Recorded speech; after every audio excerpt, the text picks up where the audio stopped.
I'm James. Devin's helped me out today, and today we are focusing on one of the most important aspects of your striking, and that is finding those body shots. Regardless of striking style, if you're allowed to hit the head, body, and legs, you need to focus on things from below the shoulders. Other episodes I've talked more about leg kicks. In this case, we're doing the body work. One of the things I found is very instrumental in Savate is striking on all lines. So mixing those levels has to be part of your game.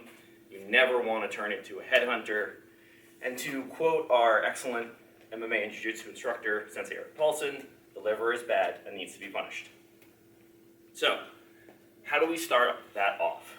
First is a striking principle, and that is same side attacks. Now, Savate uses a very high volume style. It uses a lot of pressure, and it means that it's this very kind of death by 1,000 cuts. You're not so much loading up on the single power shots, so you want to find ways to slip those strikes in.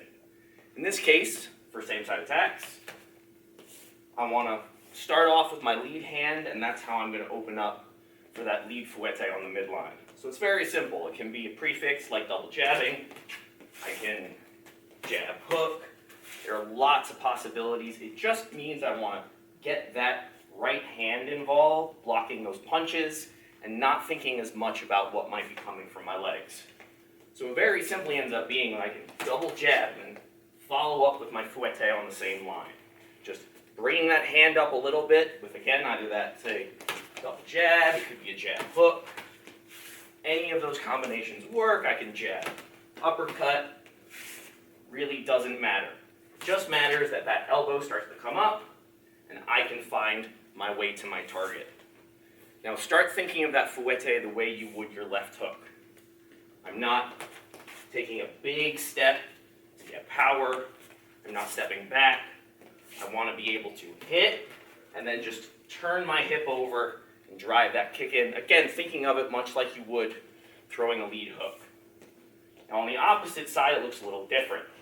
So we'll say in this case, I'm entering with my chassé, fire my jab, I step and throw my low cross.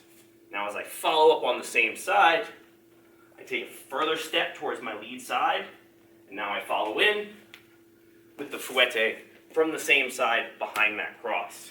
From the other side, it looks like this. So again, prefix, mix it up, doesn't matter. I go chassé, jab, low cross, stepping outside that firing line. I take a further step off to my lead side, and I follow up with that same body kick. That's also one of those instances where you really want to start emphasizing on using your toes for striking the target. The instep is very effective, and it's what's often used with a lot of Savate kicking. It's a blend of the two. The low line, you see a lot more use of the instep, but when it comes to the mid and high line kicks, this is really where you want to start practicing using your toes and hitting that very precise target. That's one very simple method. Occupying the hands, striking on the same side. Simple, works, again, just like I said before, that double jab, follow up with the fouette. I can flow through my ranges, land that low cross, follow up on the same side. Simple examples, obviously you need to mix them up, can't use the same prefixes every single time. Moving on, we now have a combination of our footwork, that being our defense and our offense. In this case, it's coming off of riding kicks. So in French boxing Savate, I am rarely standing here if he kicks me in the body and just taking it. There is always a little bit of movement one way or the other, so when he kicks, I'm moving with it, or with the rear leg he kicks, I'm moving with it. An important thing to also keep in mind is I'm curling my footwork. I'm not simply stepping directly to my side because then I'm far out of range. So a certain curve to my step needs to happen.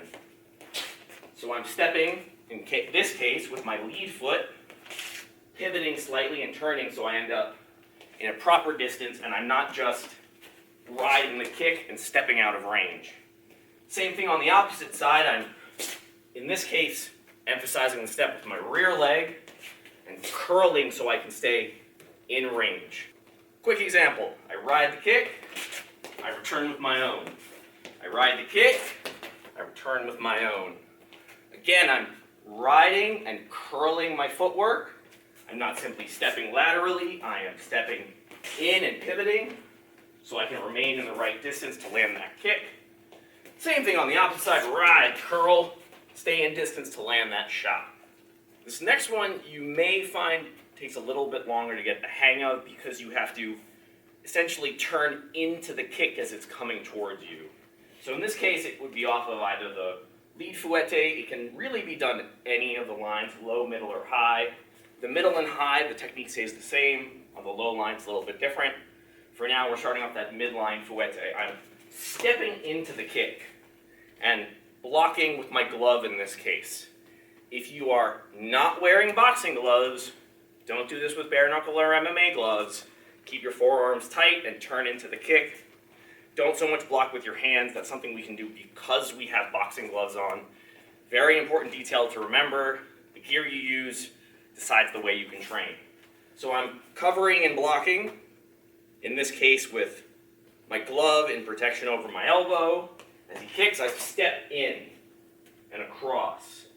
That's again where you might find you're fighting yourself a little bit because you need to step directly into a kick. From there, I pivot on the spot, bring my hips all the way through, and fire off that spinning chassé. Remember, if we're talking French boxing, you need to bring the hips all the way through. It needs to be a side kick. But if you're kickboxing, MMA, anything else, feel free to throw your back kicks. So this time, again, I'm pivoting into the kick and firing back.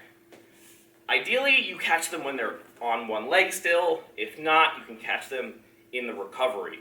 Great time to land that body shot, especially if they're focused on the kick.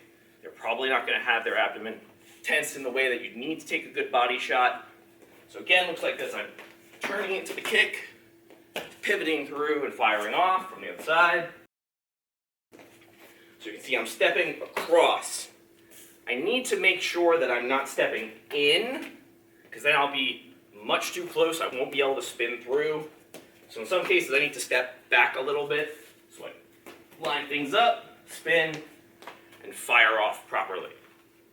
My last example is going to be off that lead low fouette. This example, again, the midline and high line are very similar. You're both stepping across. In this case, when he throws that low line fouette, I'm lifting my leg over the kick. I've talked about this defense in some of my previous videos. This is another way you can use it. So as he kicks, I lift, step across, spin through, and fire. Very sneaky. Again, you have to kind of fight some of your instincts to either pull back or lock down when you're taking that shot. Instead, I want to go over that kick, spin, and fire. Again, ideally, catching them when that leg is still off the ground or they've just settled it down. In any case, thank you so much for watching. If you have questions or comments, please leave them down below. Like, share, and subscribe, and I will see you next time. Thank you, sir.